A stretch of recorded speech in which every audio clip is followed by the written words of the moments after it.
Founded in 1682 by William Penn, Europeans first settled in Pennsylvania in 1637, although several tribes of indigenous people occupied the land for centuries before this.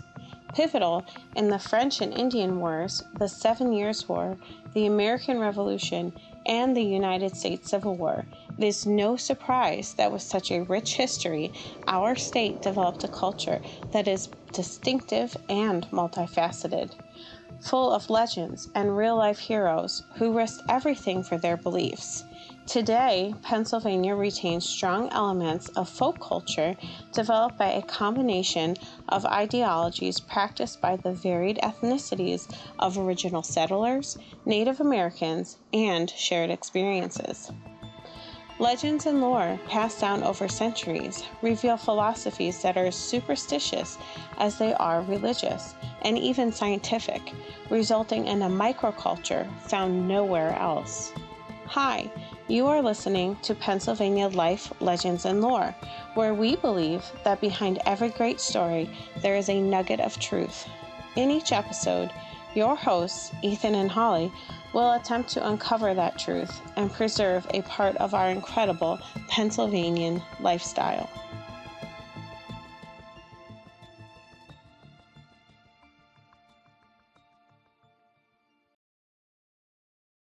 Hello and welcome back to another episode of Pennsylvania Life, Legends, and Lore. I'm Ethan. And I'm Holly. And on today's episode, we're going to be talking about sauerkraut, the New Year's Eve tradition. New Year's Day. Sorry, New Year's Day tradition. And it's pork and sauerkraut. Yeah, pork and sauerkraut. So I've grown up, my mom has made pork and sauerkraut for New Year's Day as long as I can remember. And I think your family has done the same, right? Correct. They've made it ever since, before I was even born, I'm sure. Right. So we've grown up with the tradition, and what were you told about it for New Year's Day? I don't honestly know if I was ever told anything.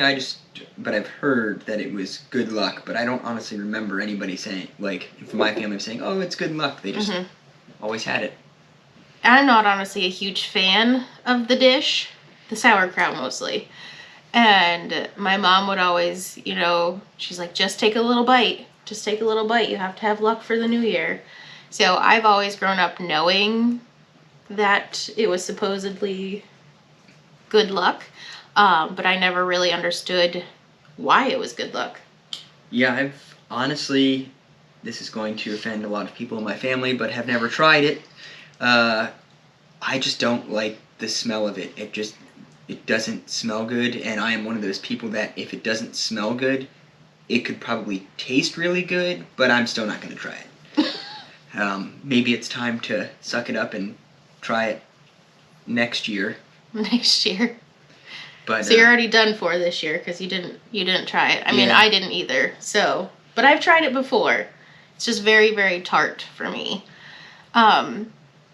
So we're gonna kind of dive in a little bit as to why the pork and sauerkraut is eaten on New Year's Day and why it is heard to bring you good luck for the new year. The dish is a German custom that was brought to Pennsylvania by German immigrants who largely settled in the central and south central portions of the state.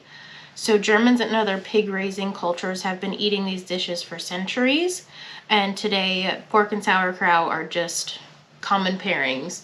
At least in this area, they are.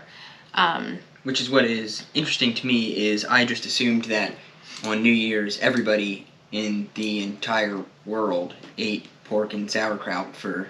Oh, absolutely. For New Year's for good luck. Until we started digging into this, I literally thought it was like a nationwide thing that everyone ate pork and sauerkraut on New Year's Day. Yep. No idea that it really was, it's more central Pennsylvania, and even, just as close as Philadelphia,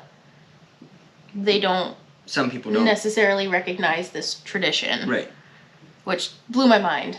Yeah, right. And it's interesting, too, that I think I saw that it's in Ohio some and in the Midwest, but also really it's in the Midwest because people from Pennsylvania have moved there and have taken the tradition with them. It didn't start in the Midwest and it was just a tradition. It seems to have stemmed from Pennsylvania across the United States. And this is largely due to, or the main reason is because Pennsylvania was home to a large portion of German immigrants, known as Pennsylvania Dutch, for anybody out there from PA who still has some family that's Pennsylvania Dutch. They're fewer and far between, but I know we still a little bit in my side of the family. My grandmother, her family was Pennsylvania Dutch, if I remember correctly. But I think that's about, we don't really carry a lot of the traditions of that other than pork and sauerkraut. And I know it started off because, so the butchering often took place the months before Christmas and New Year's. So with those celebrations coming up, the pork was just usually the meal that they had because of the timing of the winter butchering. And then the sauerkraut was added because in the fall is when they harvest most of the cabbage. And then to make the sauerkraut, you first pickle the cabbage to turn it soft and then preserve it before refrigeration had become so common. So I think that's originally where the meal started from. More of the convenience of, this is when we butcher, then this is the reason why we have the sauerkraut. And the timing for the sauerkraut, if you ever brine your own, is about 6 to 8 weeks of soaking. So it takes a decent amount of time for that to happen. So they were prepared for it. But I think that the pairing of the two was, so you have the fattiness of the pork, you have the tartness of the sauerkraut. So they paired well together as well. Yeah, and it's also interesting to me, like, reading, or you talking about how it's made, makes me think we definitely live in a different time, because it was all, like, they didn't let stuff go to waste, and they prepared, they were preparing for this for so long, and, like, today we just go to the store and buy it, and people don't really make their own. I'm sure there are some people out there that do make their own. I think in this area people make their own sauerkraut. Right, but it just... But not necessarily, they don't do it in that sense where it takes them 6 to 8 weeks to do so. That's a lot of preparation and work for that. Correct. But it also like I said, I was just thinking, it's like, man, people really just did not let anything go to waste. They used everything back then, where today it's just like, oh, hey, we need this, let's go to the store. And I always find that interesting. Well, they had to put thought into what they were having for meals. Whereas we're like, oh, well, we have pork and sauerkraut. We just have pork and sauerkraut. Yep. Whereas they had a reasoning behind it. Yeah, it just, very interesting to me that it takes so long to prepare when we're just so used to, with our generation, that, hey. Quick and easy. Yep, to the store, buy it, done. Yeah. So let's touch on why it is good luck. So start with the pork portion. So going into a new year, you want to be moving forward. So for a pig, the pig roots forward. So you don't want to go backwards in the new year. You always want to go forward. So you wouldn't eat an animal that either digs backwards, walk backwards, like lobsters walk backwards. So you don't want to be going backwards into the new year. So that wouldn't be a good choice. But the pig, when it roots, goes forward.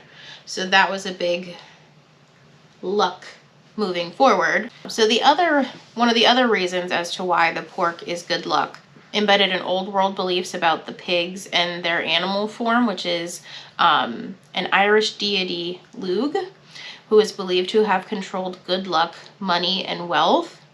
And that just shows how prevalent other group settlers in Pennsylvania, the Scotch-Irish mixed with traditions of German settlers, to create this, unique culture that we have. So that brought in another aspect of good luck. Another reason why the pork is good luck, it's so rich in fat, and the fat signifies prosperity. So if pork is eaten on the first day of the year, hopefully you'll have a prosperous year. So the last reason why pork is found to be good luck is that most pork products are cut into round shapes. If you have a pork loin, you have sausage, it's round. And the round shape signifies coins and good fortune. So any food that's cut into a round shape is also thought to be good luck. And bridging over into the sauerkraut, sauerkraut is served in strands of cabbage, but the cabbage itself is also round. So there's another reason why the sauerkraut is also indicated to be good luck, because the cabbage starts out as round. The cabbage also starts out as green. Green meaning a color associated with financial prosperity. So who doesn't want that in the new year? I do. Sure. Well, everybody does. I always find it interesting too of how they come up, like how different cultures come up with these traditions, because to me they seem like seems way. There's a lot of reasoning behind it. There's a lot of reasoning. Like, I wouldn't just look at a piece of pork or sausage and be like, wow, when I cut that off, it looks like a coin. That means good fortune when I eat this. And wow, cabbage is green, money. That just doesn't click with me. So we have too much else to worry about. Yes, it's interesting how they came to these conclusions, or not conclusions, but these traditions by just looking at food. When I look at food, I just think, ooh, this looks delicious. Well, and hopefully it doesn't actually follow through that the more sauerkraut you eat, the more cash flow you have throughout the year, because neither one of us are big fans of sauerkraut, so we'll be poor. We may be in for a rough year. So sauerkraut, it also has some health benefits to it. So fermented foods are a big source of vitamin C and other nutrients when the fresh produce wasn't available to them. So you want to start out your new year healthy and, you know, hopefully continue that for the year. So the sauerkraut was also a way for them to start off the year on a good foot nutritionally. Hey, and a lot of people make New Year's resolutions to eat healthier. So why not start off day one? Yeah, eat pork and sauerkraut. I didn't know that it had such health benefits to it. Yeah, I didn't either. You wouldn't think something that smells so raunchy would. Yeah, and I'm good sure for you. There are other people out there like me. I'm sure it's good. It smells horrible to me. That I just refuse to try it. I've tried it. It's just too tart for me. And I learned this year that some people add sugar, brown sugar to it to actually sweeten it a little bit more, so it doesn't have such a tart flavor, which maybe I'd like more, but I don't know. Yeah, I would maybe try that. I also learned that I did not realize that my family made a separate pot of sauerkraut for my grandfather, who liked it sweeter. So maybe I'll have to try that next year, and maybe magically all these different, maybe we'll just be loaded. Millions of dollars will just come in from everywhere because we ate pork and sauerkraut. Well, that would teach you something. Should have been doing it for years. Maybe.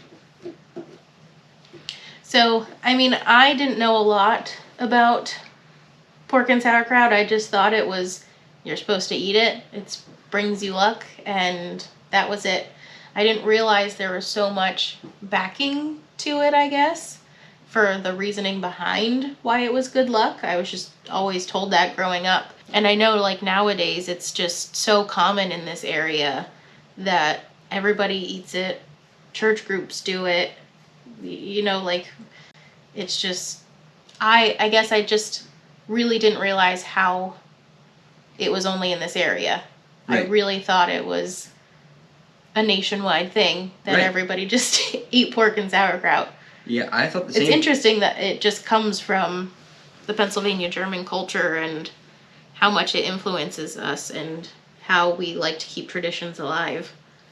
Yeah, I honestly thought the same thing, that this was just something the whole nation did.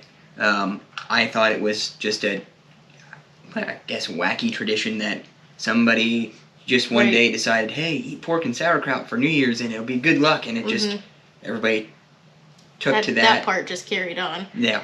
But there is a lot of thought and reasoning behind why they say it's good luck, Right.